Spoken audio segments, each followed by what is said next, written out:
My mother told me to leave my own house while I was standing in the kitchen with my newborn asleep 20 feet away. Not suggested, not asked, told. I was 36 years old, 4 weeks postpartum, still moving carefully because my body had not forgiven me yet, and the first house I had ever bought in my own name smelled like cardboard, lemon floor cleaner, and the faint, warm milk scent that follows a baby everywhere. The boxes were stacked against the dining room wall, with black marker labels I had written at 2 a.m. Leela clothes, kitchen fragile, nursery books. My daughter was asleep in the smallest bedroom under a white noise machine that sounded like distant rain. Then my phone rang. My mother did not say congratulations. She did not ask if I had eaten. She did not ask whether the closing had gone smoothly or whether the baby had finally stopped confusing night with day. She said, "We're moving in tomorrow." I remember the refrigerator humming behind me, the kind of low, mechanical sound you only notice when your life has suddenly gone still. I remember the hospital bracelet I had not yet thrown away, curled on the counter beside a half-empty bottle of prenatal vitamins. I remember how clean the house felt. Not fancy, not large, just clean in the way a place feels before anyone else teaches it fear. "My house has rules," I said. My mother laughed. "Your house," she said. "Eleanor, don't start. Your father and I need the downstairs room.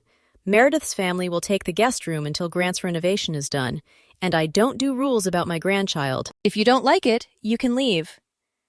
There was a pause, soft and poisonous. "Leave my house." That was when I looked down the hallway toward the second closed door. Not the nursery door, the other one. Behind it, my grandmother Evelyn Price was sleeping in the brass bed I had moved from her own house 2 nights earlier.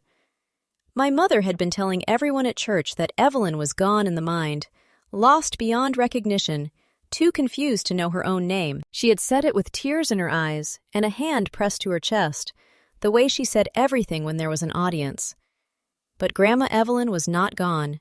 She was coming back, and my mother had no idea. So I did not scream. I did not beg. I did not explain that her name was not on the deed, that she had never paid my mortgage, that the house she had already started calling hers had been bought with 13 years of night shifts and overtime, and the kind of grief only hospice nurses learn to carry quietly. I said, "All right, Mom, come at noon." Then I hung up. Noon would be useful. In my family, usefulness was the only language anyone had ever allowed me to speak. My older sister Meredith was the beautiful one, the charming one, the one my parents introduced with soft pride and long explanations. She had the big wedding, the white tent, the string quartet, and a husband named Grant Rowell who wore Italian loafers and said, "Fiduciary responsibility," at dinner like it was a prayer. I was the responsible one. That sounds kind until you understand what they meant. Responsible meant I stayed home when other people went on vacation. Responsible meant I cleared plates while Meredith opened gifts.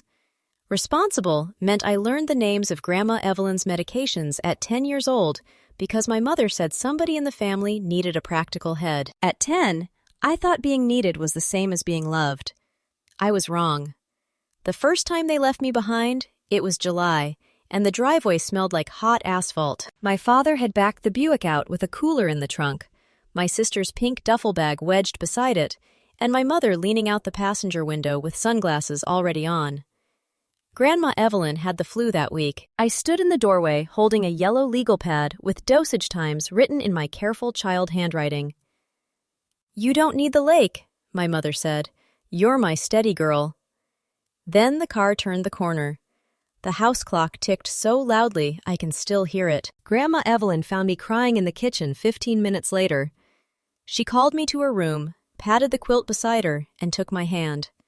She squeezed 3 times. 1, 2, 3. That was our code. It meant, "I see you." Evelyn Price had been a county nurse in Hamilton County before she married my grandfather, and she carried herself like a woman who had watched the world misbehave and decided to keep records. She taught me to read people by their hands, not their mouths. She taught me that pain makes people honest before pride can stop them. She taught me that softness, real softness, is not weakness at all. It is discipline.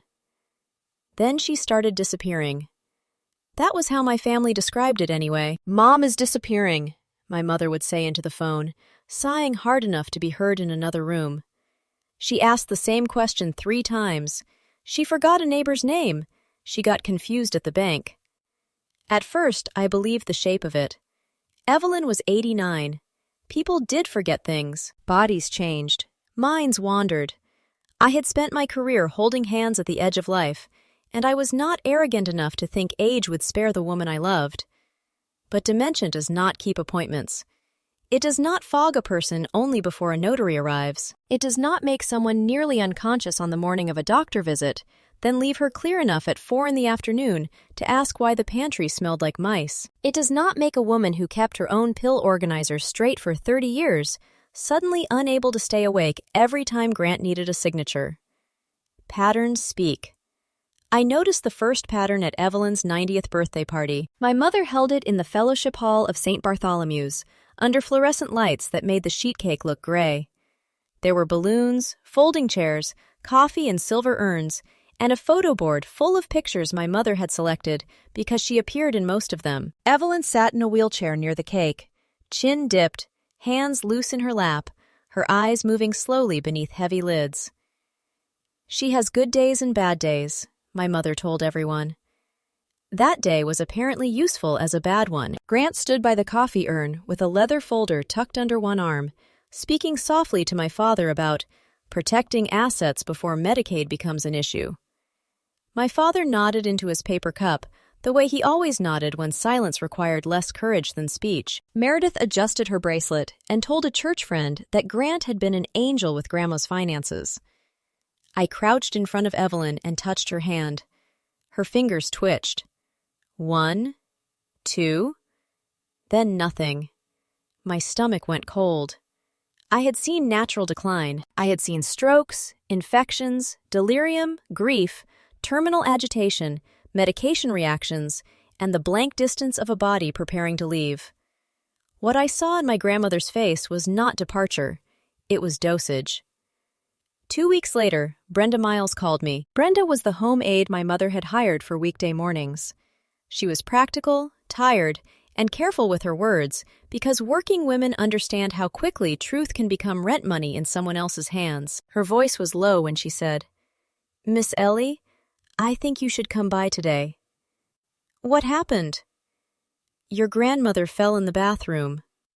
"Is she hurt?" "She's bruised, but that's not why I'm calling." I was at the hospice office when she called, standing beside a copier that smelled like overheated toner. I drove across town in 11 minutes and parked crooked outside Evelyn's little white house on Sycamore Street, the one with green shutters and a paid-off mortgage. The front porch had a hanging fern my grandmother would have scolded someone for overwatering. Inside, the house smelled wrong. Not dirty, wrong. Too much lavender spray over something medicinal and stale. Evelyn was in her recliner, wearing a housecoat, eyes half open, a purple bruise forming along her wrist. My mother was not there. Grant was not there. Brenda stood near the kitchen sink, twisting a dish towel between both hands. "Where's her pillbox?" I asked. Brenda looked at her shoes. "Vivian keeps it in her purse now." My mother's name was Vivian Archer, and in that moment, even her name felt like a locked drawer. I called her. No answer. So I did something my family had trained me not to do. I opened drawers. I looked in cabinets. I checked the bathroom trash, the nightstand, the kitchen counter, the basket near the recliner where Evelyn kept crossword puzzles and old grocery receipts. In the bottom drawer of the china cabinet, under a stack of linen napkins, I found 3 amber prescription bottles with labels partially peeled off. Lorazepam, quetiapine, oxybutynin. My mouth went dry. None of those medications are automatically evil. Medication is a tool. But tools become weapons when the wrong hands hold them, at the wrong dose, for the wrong reason. The lorazepam bottle had been filled 26 days earlier, 30 tablets dispensed, 6 left. The prescribing doctor was an urgent care physician 40 miles away, not Evelyn's primary doctor, Brenda whispered. "She's better when your mother forgets the afternoon one." There it was, the first nail. I photographed every label with my phone. I wrote the pill counts on the back of an envelope. Then I called Dr. Samuel Whitaker, Evelyn's actual physician, and said the sentence I had said many times for other families, but never thought I would say for mine. I believe my grandmother is being chemically restrained. He was quiet for 1 second. Then he said, "Bring her in through the side entrance at 7 tomorrow morning." That night, I made the first red binder. It was not dramatic. It was a 3-inch Staples binder with a clear plastic sleeve on the front and a broken snap on the inside pocket. But when I placed the first printed photos into it, when I wrote dates in black ink and sorted pharmacy receipts behind a tab labeled Medication Timeline, the air in my apartment changed. I was not the helper anymore. I was the audit. Dr. Whitaker confirmed what I already feared. Evelyn was oversedated, dehydrated, and likely experiencing medication-induced cognitive impairment. Her blood pressure was unstable. Her gait was affected. Her confusion was real, but it was not the whole truth. He reduced the sedating medication under supervision, ordered labs, and documented every bruise. Documentation is a quiet weapon. My mother called me 6 times that afternoon. I did not answer until I had Evelyn safely in my apartment, Brenda on the couch, and a baby monitor clipped to my waistband because Lila had been born 8 days earlier. When I finally picked up, Vivian's voice came sharp and polished. "Where's my mother?" "With me." "You had no right." "I had a doctor." That stopped her for half a breath. Then she changed tactics. "You're emotional because of the baby. You are not thinking clearly. Bring her home before Grant has to get involved." Grant. Always Grant. He got involved 3 days later by sending me an email from his office address at Rowell Private Wealth. The subject line was, "Immediate return of dependent elder." It was 12 paragraphs long and included phrases like unauthorized removal, interference with estate planning, and possible civil liability. He copied my mother, my father, Meredith, and a lawyer whose name I later learned belonged to his golf partner. I printed it. Tab 2. Threats. Evelyn came back slowly. On the 4th day, she asked for toast. On the 6th, she corrected Brenda on a gin rummy rule. On the 9th, she looked at Lila, held her tiny foot between 2 fingers, and said, "That child has your grandfather's suspicious eyebrows." On the 12th, she asked me why my mother had been asking her to sign papers in February. I sat down. "What papers?" Evelyn stared at the window, where a violet I had brought from her house sat in weak winter sun. "Grant said it was to protect me from taxes." That was the second nail. I hired Joan Bellamy on day 13. Joan was an elder law attorney with silver hair, square glasses, and the calmest voice I had ever heard outside a surgical suite. Her office downtown smelled like old paper, floor wax, and burnt coffee from a machine that looked older than my nursing license. She listened without interrupting. She read Dr. Whitaker's report. She flipped through the medication timeline, the photos, the email, the pharmacy printouts, and the notes Brenda had agreed to write by hand. Then she closed the binder. "This is not a family disagreement," Joan said. "I already knew that," she continued. "This is financial exploitation of an elder, possible forgery, possible fraud, and depending on what he moved, possible securities violations." The word fraud sat in the room like a cold chair.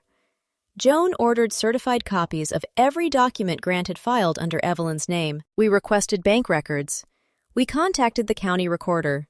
We placed a protective notice on Evelyn's house. Joan filed for emergency review of the power of attorney Grant had obtained while Evelyn was impaired. Paper began to move. Paper is slow until it is not. What came back was worse than I had imagined.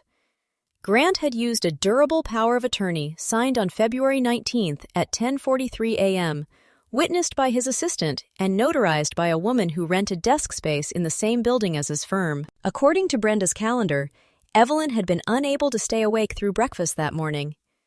According to pharmacy records, my mother had given her lorazepam at 8:10 a.m.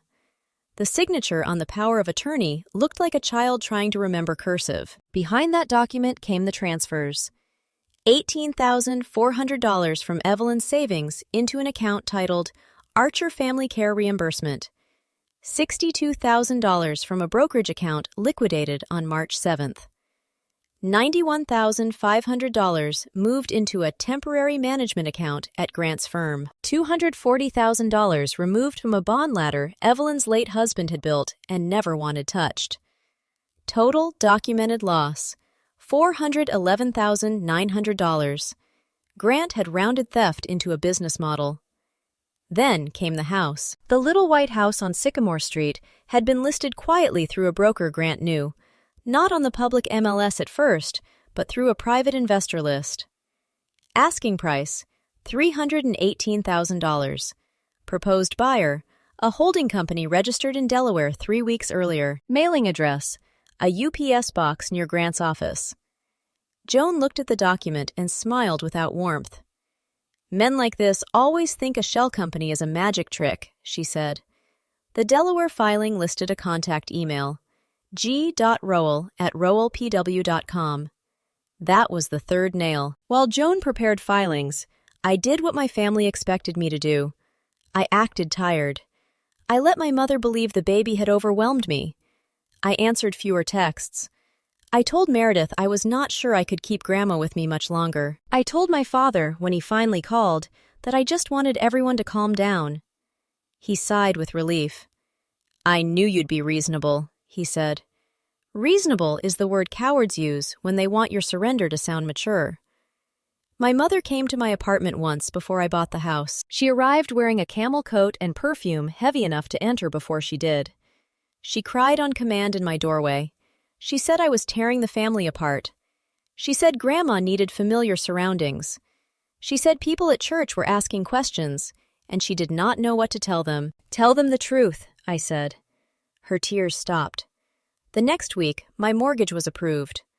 The house was small, a 3-bedroom ranch in Blue Ash, with oak floors, a deep front window, and a kitchen that had not been updated since 1998. It was not impressive enough for my sister, and not large enough for my mother's imagination, which made it perfect. I signed the deed on a Wednesday at 3:18 p.m. with Lila sleeping in a carrier beside my chair, and Evelyn's Violet wrapped in newspaper on the passenger seat of my car. I moved in 2 days later. So did Evelyn. Joan told me not to provoke anyone.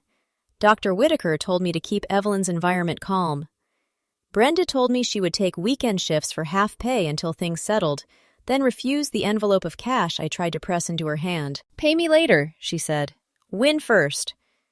So when my mother called that first night and ordered me out of my own house, I understood something important. She had taken the bait without seeing the hook. At 7:40 the next morning, Joan arrived with a black tote bag and the red binder. At 8:05, Dr. Whitaker arrived in a gray overcoat with Evelyn's updated capacity evaluation sealed in an envelope.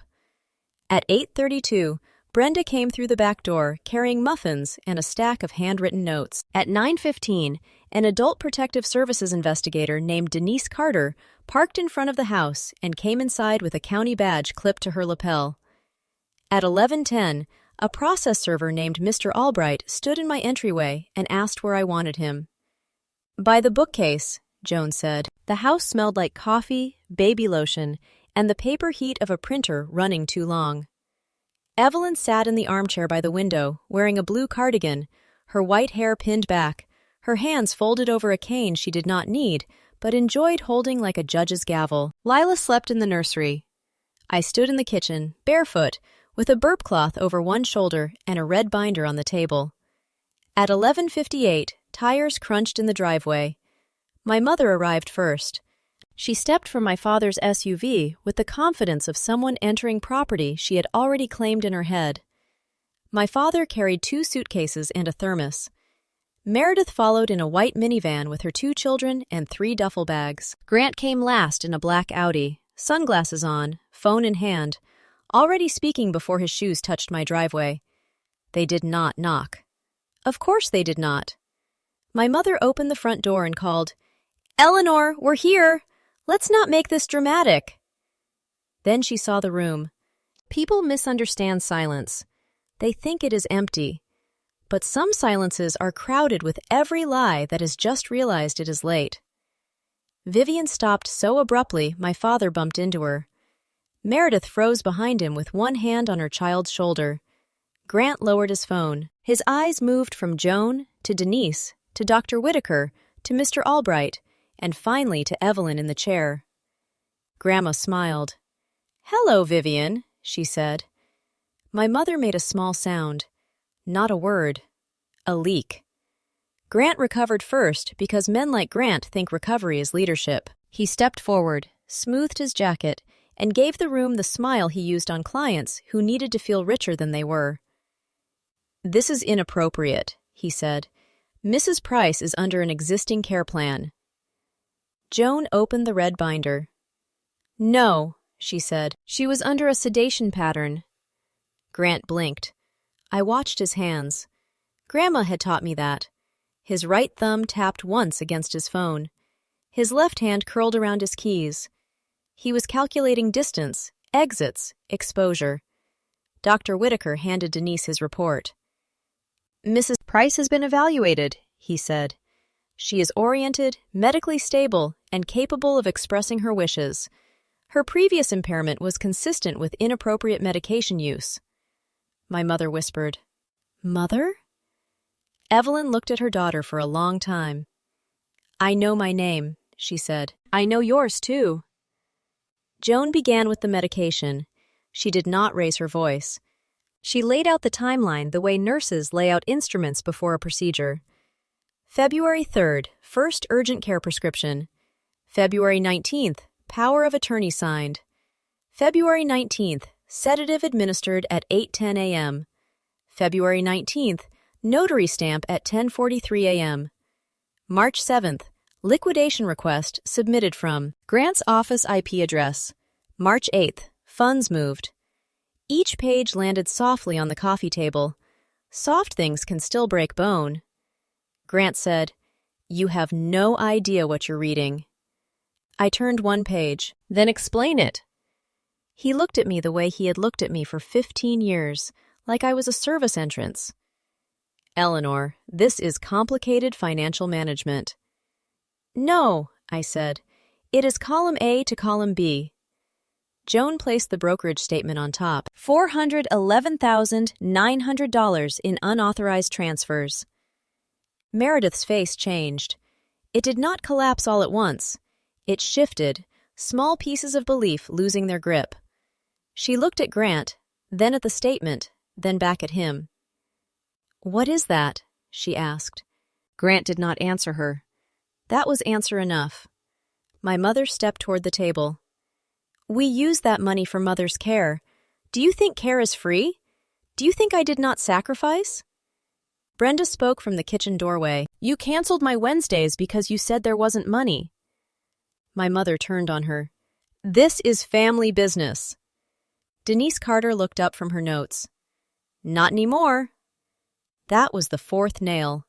Then, Joan opened the tab marked Property. She placed the private sale listing on the table, then the Delaware Company registration, then the email printout with Grant's office address, then the protective notice filed with the county recorder at 9:02 that morning.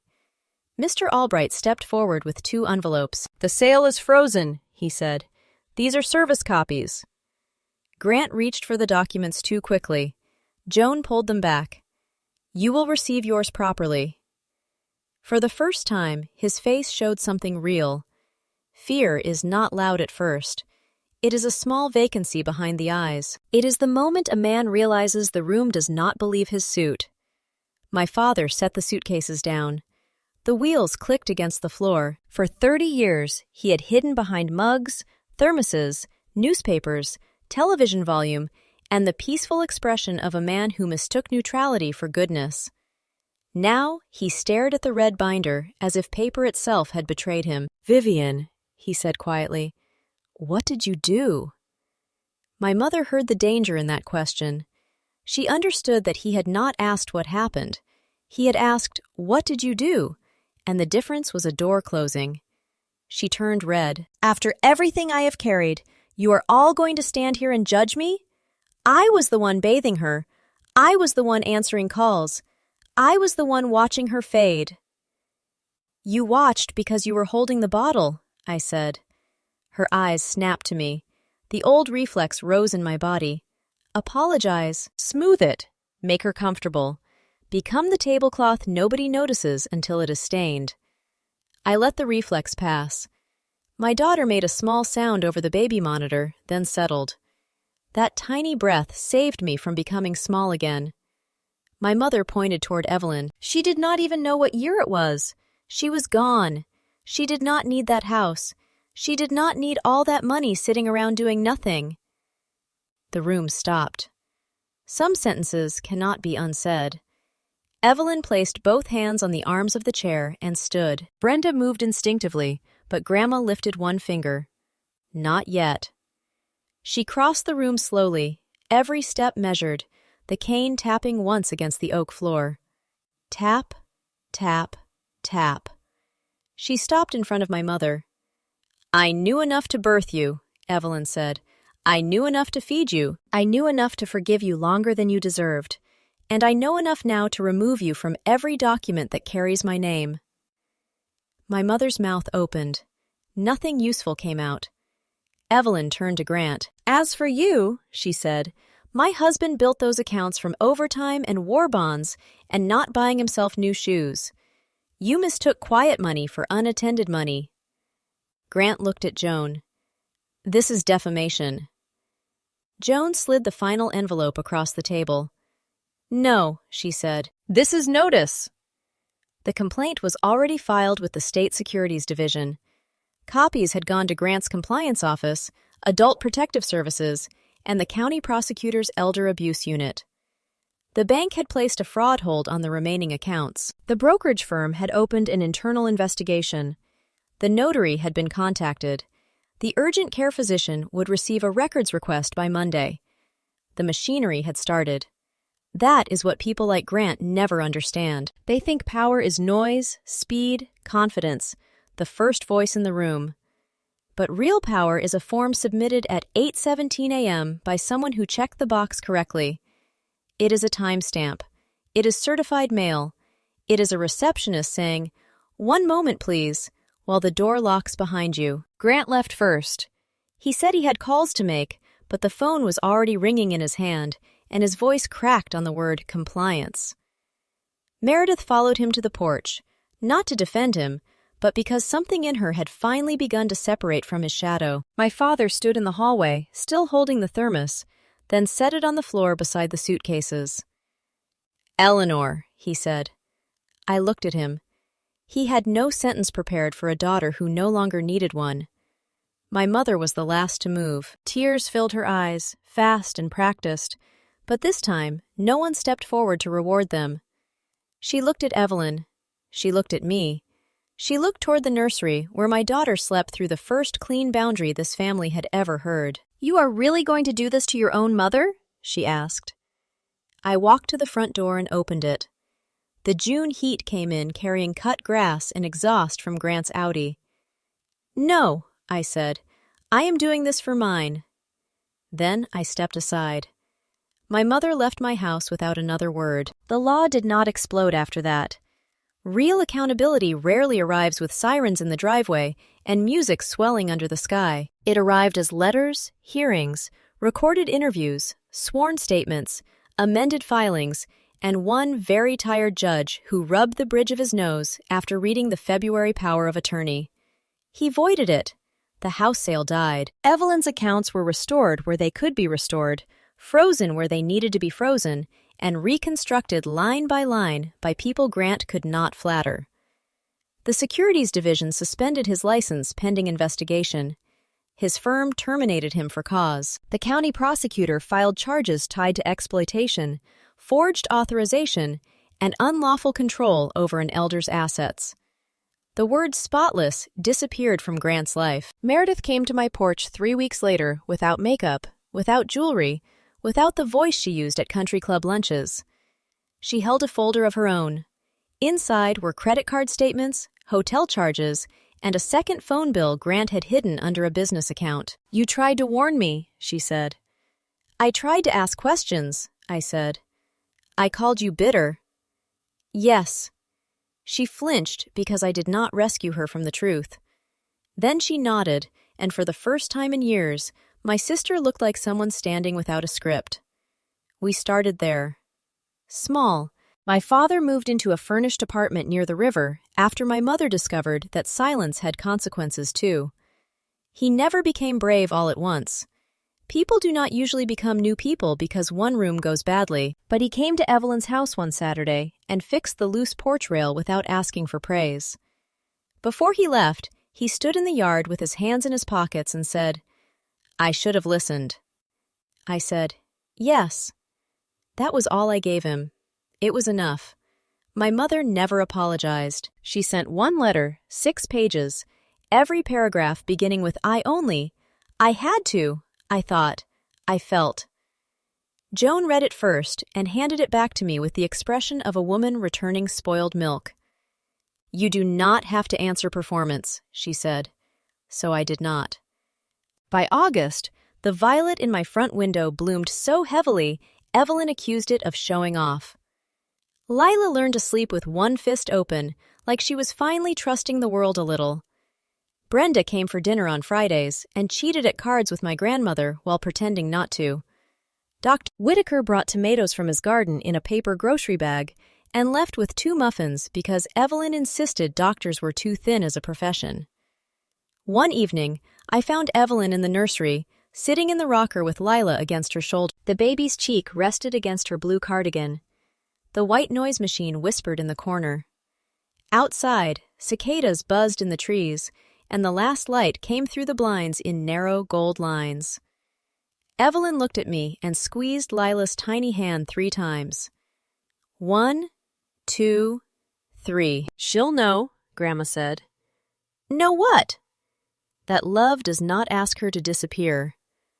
I had to turn away for a second. I had spent most of my life waiting for my family to finally see me, waiting for my mother to soften, waiting for my father to speak, waiting for Meredith to remember we were sisters before we were roles assigned around a dinner table, waiting for someone to say I was more than useful. Then my daughter was born, and my grandmother almost vanished, and my mother ordered me out of a house bought with my own hands, so I stopped waiting. My name is Eleanor Hayes. I am a hospice nurse. I am a mother. I am the granddaughter of a woman who survived being buried alive inside a lie. I am the person my family called steady because they mistook patience for permission. They thought I was good with endings. They forgot what nurses know. Before anything ends, someone is always watching.